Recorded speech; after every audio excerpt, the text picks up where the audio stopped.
There's a specific kind of morning that arrives without announcement, where the weight of simply opening your eyes feels heavier than it should, where the thought of getting up and performing the usual sequence of movements, shower, coffee, conversation, work, suddenly reveals itself as utterly absurd, and you lie there wondering when exactly everything that used to pull you forward with natural momentum became this strange theater of gestures you no longer understand. It's not depression in the clinical sense, not exactly sadness, but rather a profound bewilderment at the sheer effort required to care about things you're supposed to care about, a bizarre detachment from your own life that makes you feel like you're watching yourself from somewhere outside your body, going through motions that suddenly seem completely arbitrary. You notice how forced your smile has become, how mechanical your enthusiasm sounds, when you pretend to be interested in conversations that feel like they're happening in a foreign language you used to speak fluently but have somehow forgotten. The world continues spinning with its urgent demands and its social scripts and its endless obligations, but you've stopped believing in the importance of any of it, and this loss of belief doesn't announce itself dramatically. It arrives quietly, like fog settling over a landscape, until one morning you wake up and realize you've been living inside a play whose plot you can no longer follow. And the most disturbing part isn't the emptiness itself, but the fear of what this emptiness might mean about you as a person, because surely normal people don't feel this way. Surely healthy individuals wake up with natural desire to participate in their lives, and the fact that you don't anymore whispers terrible suggestions in the privacy of your own mind. You start wondering if you've become depressed without noticing, if there's something fundamentally broken in your neurochemistry, if you're sliding into that clinical darkness people describe where nothing has color or taste or meaning. Or perhaps you've turned cold, emotionally dead, one of those people who has lost the capacity for genuine feeling and now walks through life as a hollow simulation of a human being. Maybe you're just selfish, too absorbed in your own comfortable bubble to care about anything outside yourself, too privileged to appreciate what you have, spoiled and ungrateful in a world full of real suffering. The self-accusations multiply in the silence. You're lazy, you're failing, you're wasting your potential, you're letting everyone down, you're becoming bitter and cynical and hard, you're losing your humanity piece by piece. Friends reach out with invitations, and you feel nothing but exhaustion at the prospect of pretending to be enthusiastic. Work projects that once energized you now seem pointless. Hobbies you used to love feel like obligations. Even pleasure has become work. You scroll through entertainment options with growing desperation, searching for something, anything that might make you feel something, but everything looks equally flat and uninteresting. You start to suspect that something essential has died inside you, that you've somehow damaged your capacity for joy or connection or meaning, and this possibility terrifies you more than the emptiness itself. People around you seem to be living with genuine engagement, experiencing real emotions, finding authentic purpose in their days, and you wonder what happened to make you different, what internal mechanism broke that allows them to care while you can only pretend. But what if this experience, this strange flatness and withdrawal and loss of interest, isn't a malfunction at all, but rather a very specific kind of clarity that emerges when consciousness begins recognizing its own patterns, when the mechanisms of motivation and meaning-making that used to operate invisibly start becoming transparent, when you can suddenly see the scaffolding behind the performance you've been giving for years. Richard Feynman once described the moment when you understand something deeply as fundamentally different from merely knowing facts about it. True understanding changes the entire structure of how you perceive, making it impossible to return to your previous way of seeing, even if that previous way was more comfortable. What you're experiencing might not be a descent into darkness, but an unwilling emergence into a different kind of light, one that illuminates things you weren't ready to see, one that strips away the comforting illusions that make normal life feel naturally meaningful. This isn't depression stealing your energy. It's awareness revealing how much of your previous vitality was borrowed from stories you no longer believe, from goals that made sense only within frameworks you've outgrown, from identities you performed so convincingly that you forgot they were performances at all. The emptiness isn't a void opening up inside you. It's what remains when certain kinds of artificial fullness dissolve, when the psychological scaffolding you built to make life feel urgent and important begins to reveal itself as scaffolding rather than solid ground. And once you see the construction, Once you recognize the arbitrary nature of the meanings you've been living by, you can't simply decide to unsee it, can't force yourself back into the comfortable unconsciousness of believing your scripts are natural rather than invented. Think of it like spending your entire life inside a building where every wall is actually a mirror reflecting other mirrors, creating an infinite illusion of depth and space, and you've always believed this elaborate reflection was real architecture, real rooms extending forever in every direction, until one day you notice a crack in one of the mirrors and realize the whole structure is made of glass, held together by angles and lighting tricks, and suddenly you can't stop seeing the artificiality everywhere you look. The building doesn't collapse when you see through it. It remains standing, perfectly functional, still providing shelter and division of space, but you can never again walk through it with the unconscious confidence of someone who believes the walls are solid stone rather than arranged light.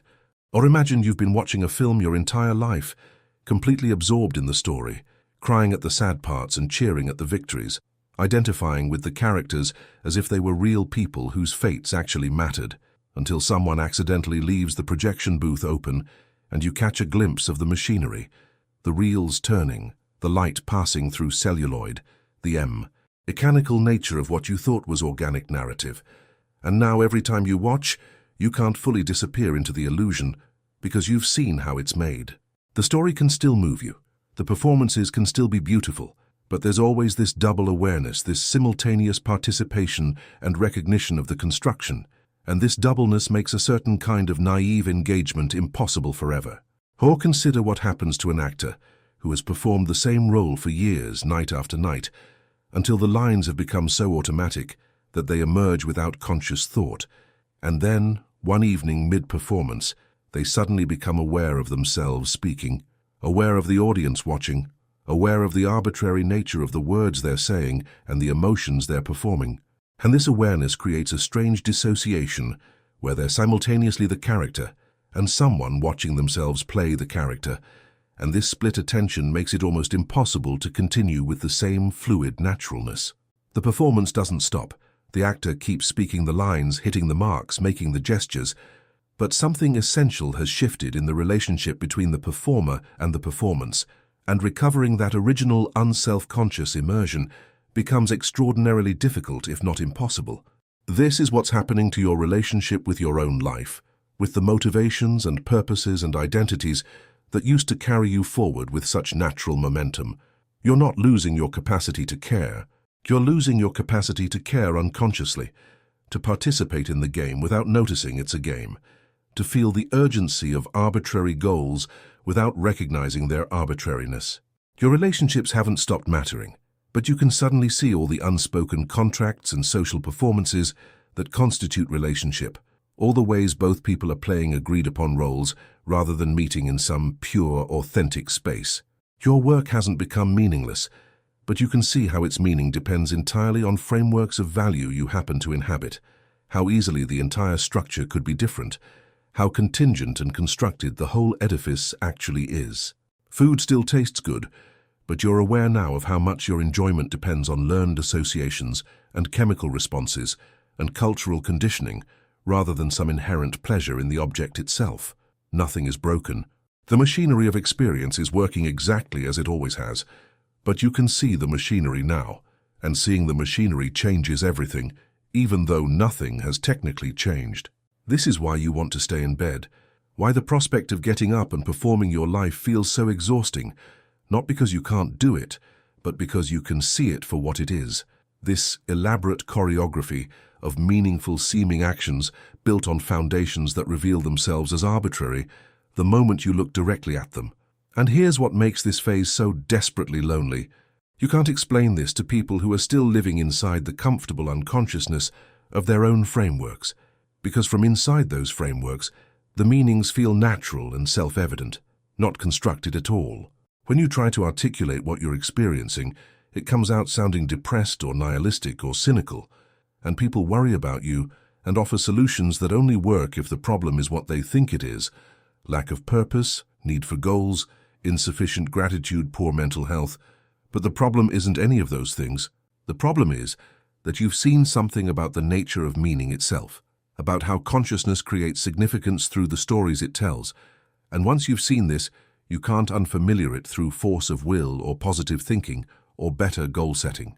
It's like trying to explain color to someone who has only ever seen in grayscale, or trying to describe what it's like to suddenly understand a language you've been hearing as meaningless noise your entire life.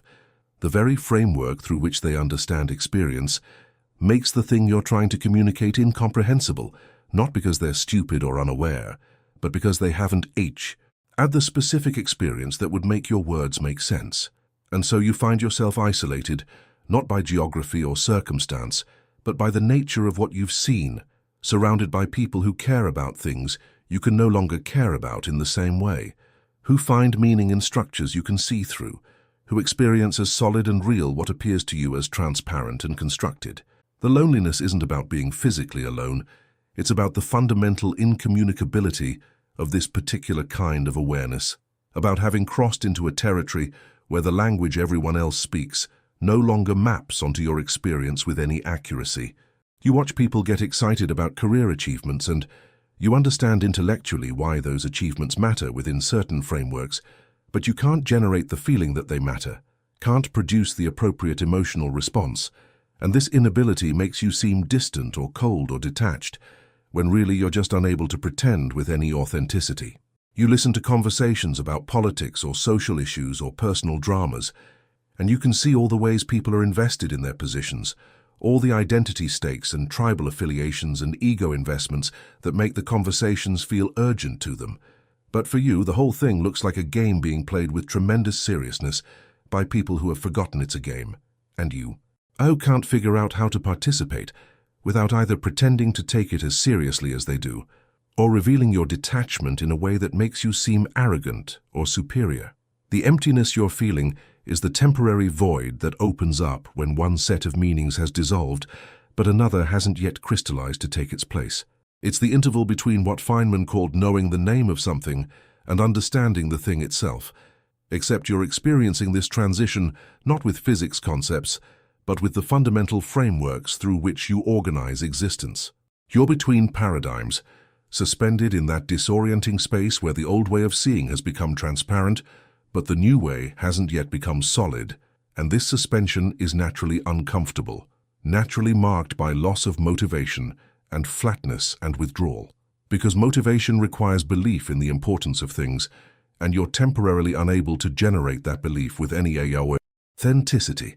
The old motivations feel like lies you can no longer tell yourself convincingly, and new ones haven't yet emerged from whatever clarification process is happening beneath the surface of your awareness.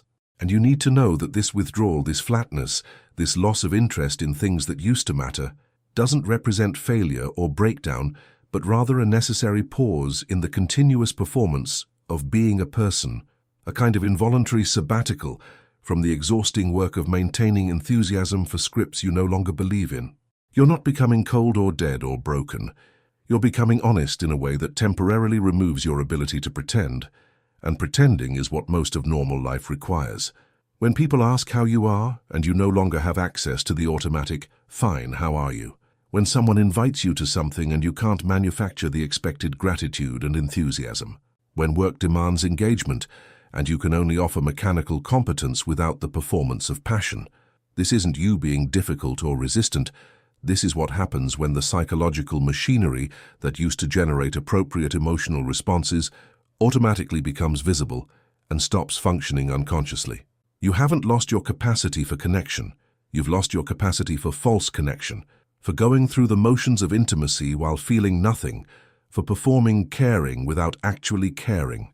And yes, this makes you temporarily alone, because most social interaction depends on everyone agreeing to play their parts, without examining the artificiality of the parts themselves. You've accidentally broken that agreement not through choice, but through seeing, and once you've seen, you can't unsee no matter how lonely the seeing makes you. The emptiness isn't wrong, it's accurate. It's what's actually there once you stop filling the space with constructed meanings and borrowed purposes and performed enthusiasm. And staying in this emptiness for a while, not rushing to replace it with new stories or new goals or new identities, this is sometimes the only way to let something genuinely new emerge, rather than just building another version of the same structure with different decorations. But here is the critical thing you need to understand before the clarity hardens into something else.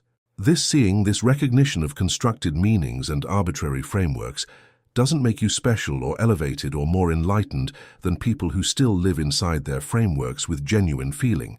It doesn't make you wise. It makes you aware of a specific kind of mechanism.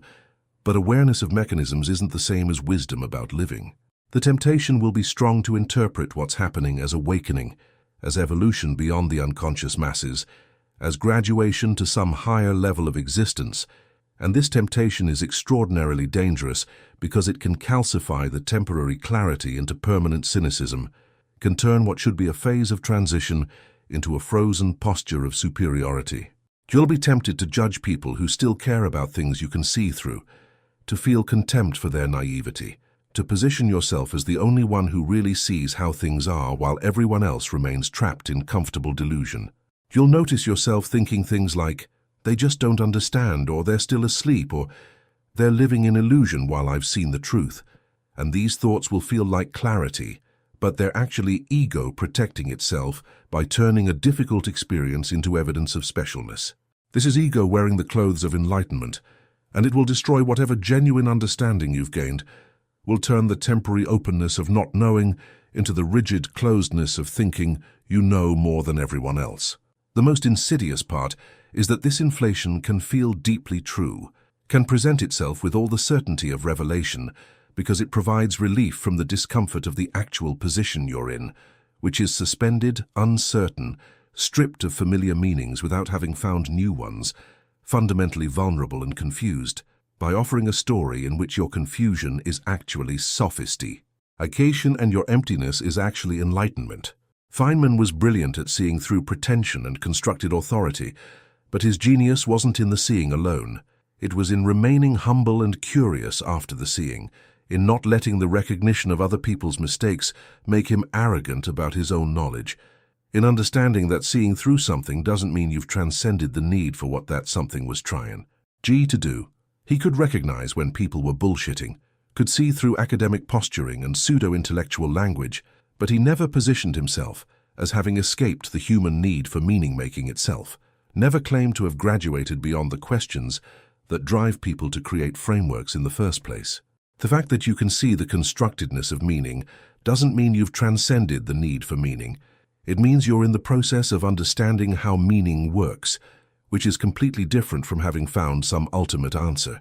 You're not better than people who find genuine joy in things you find hollow. You're just at a different point in a cycle that they might experience at a different time, or might never experience because their particular path doesn't require this kind of deconstruction, and their path is no less valid for being different from yours. Your clarity doesn't make their experience less valid, doesn't prove they're living in ignorance while you've found truth. Your inability to pretend doesn't make their enthusiasm fake or their engagement inauthentic. Your emptiness doesn't prove their fullness is shallow. They might be experiencing something entirely real within their frameworks that you simply can't access from your current position, just as you're experiencing something real that they can't access from theirs, and neither position has ultimate claim on truth or reality or validity. Hold this lightly with humility, or the whole process will curdle into something bitter that pretends to be wisdom, but is actually just defended isolation.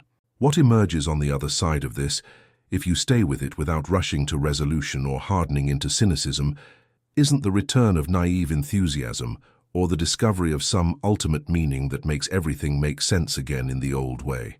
It's something quieter and stranger, a capacity to participate in meaning-making, while simultaneously understanding that you're participating in meaning-making, to care about things while knowing that your caring is constructed, to feel genuine emotion while recognizing that emotion arises from frameworks that are arbitrary, even as they're experienced as natural.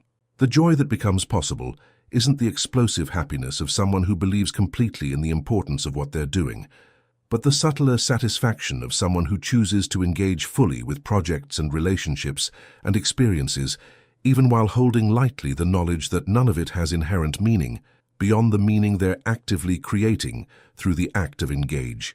Ement itself, this isn't resignation or cynicism. It's a different kind of aliveness, one that doesn't require the constant stimulus of urgency and importance to feel real. You stop needing life to be dramatic or profound or meaningful in some cosmic sense, and start being able to notice the texture of actual experience without needing it to be anything other than what it is. The bed stops feeling like a refuge from unbearable participation and starts being just a bed, comfortable but no more or less real than any other location. The morning arrives and you get up, not because getting up is important, but because you're choosing to move. And the choosing doesn't require justification through external frameworks of purpose. The emptiness doesn't disappear entirely, but it becomes something you can live with, a kind of spaciousness inside experience rather than a vacuum that needs filling. You learn to distinguish between the deadness that comes from forcing yourself to care about things you genuinely don't care about, and the aliveness that emerges when you allow yourself to care about small, immediate, concrete things without needing them to connect to some larger narrative of purpose or progress. A conversation becomes interesting, not because it's important, but because it's actually interesting in the moment. A project engages you, not because completing it will prove something about you, but because the process of working on it has texture and challenge that your attention naturally moves toward. Relationships deepen not through shared commitment to meaning frameworks, but through simple, consistent presence with another person's actual reality, which becomes possible only when you stop performing the role of friend or partner or family member and start just being there with what's actually happening.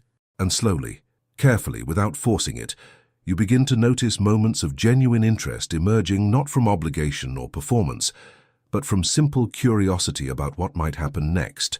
And these moments of interest are different from the old motivations because they don't promise to save you or complete you or prove anything about you.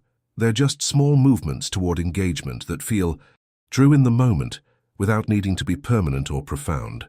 The world doesn't become more meaningful in these moments. You become more present to it without the interference of constantly checking whether what's happening matters enough, fits into your story well enough, justifies your existence sufficiently. This is what comes after the emptiness, if you let the emptiness be what it is rather than rushing to escape it or inflating it into spiritual significance.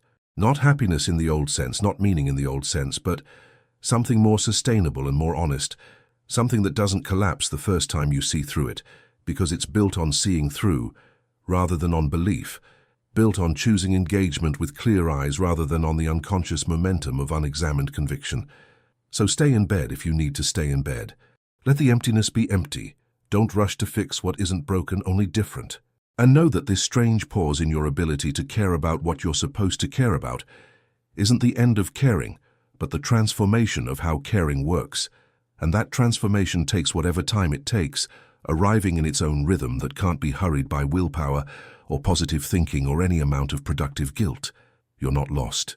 You're in the interval between maps, and the interval is where the actual territory lives.